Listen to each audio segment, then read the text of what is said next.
Salut, c'est Sakili Nouma et aujourd'hui j'ai un message à te faire passer, quelque chose de assez dur à entendre, mais je vais te le dire quand même.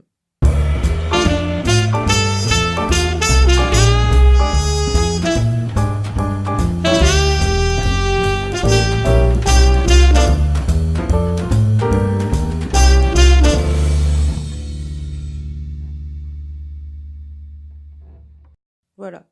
C'est de ta faute si tu ne quittes pas un ou une PN. C'est de ta faute, et oui, c'est la faute de personne d'autre. Tu es le seul ou la seule responsable de ce qui t'arrive. J'imagine que tu souhaites quitter Narcissiland et t'échapper au PN, mais tu continues de penser que un miracle va descendre du ciel, que quelque chose va t'arriver, que je sais pas, qui va décéder, qui va tomber malade, qu'elle va changer. Mais il n'en est rien. En tout cas, ça n'arrivera pas. Tu penses peut-être que même Dieu va t'aider ou un Dieu quelconque, je ne sais pas. Et tu attends que le temps passe, et plus le temps passe, plus tu te rends compte que tu t'en rends même pas compte en fait. Tu penses pas que tu te rends compte que la situation s'envenime, mais en fait, plus le temps passe et plus la situation devient difficile.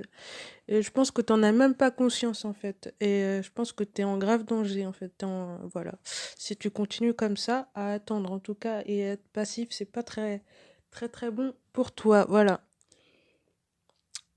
Je sais pas, mais je pense que pour des gens qui ont des animaux, par exemple, dites-moi si j'ai faux en fait, vous les nourrissez, vous prenez soin d'eux, s'ils sont malades, vous les amenez chez le vétérinaire et ils se sont habitués à ce que vous vous occupiez d'eux, à ce que vous les nourrissiez et tout.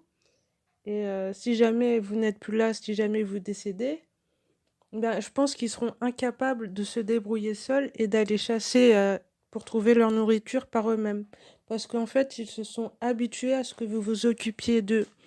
Et en fait, avec le pervers narcissique, c'est exactement la même chose. En fait, vous vous êtes tellement habitué à ce qu'ils vous disent quoi faire, à ce qu'ils vous disent comment vous coiffer, comment vous habiller.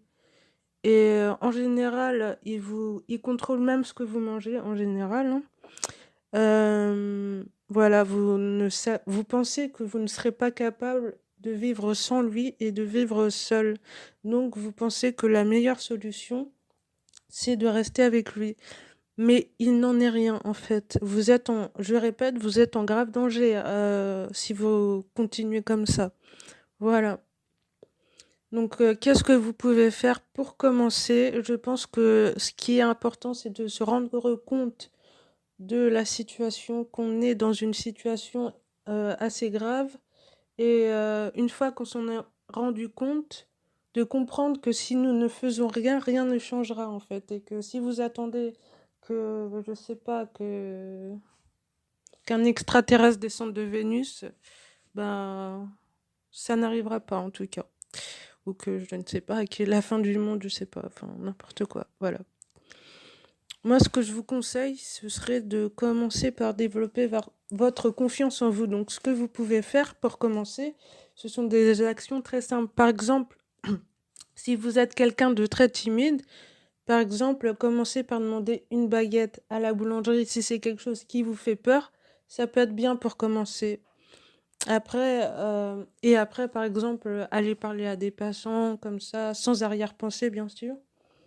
Et d'y aller au fur et à mesure, petit à petit. D'y aller step by step.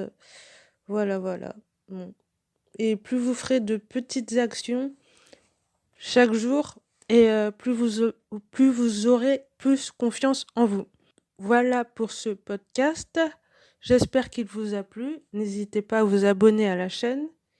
Et n'hésitez pas à me raconter vos histoires avec vos PN en commentaire. Ça m'intéresse de savoir un petit peu ce que vous vivez. Sinon, je vous dis à la prochaine. Salut, salut.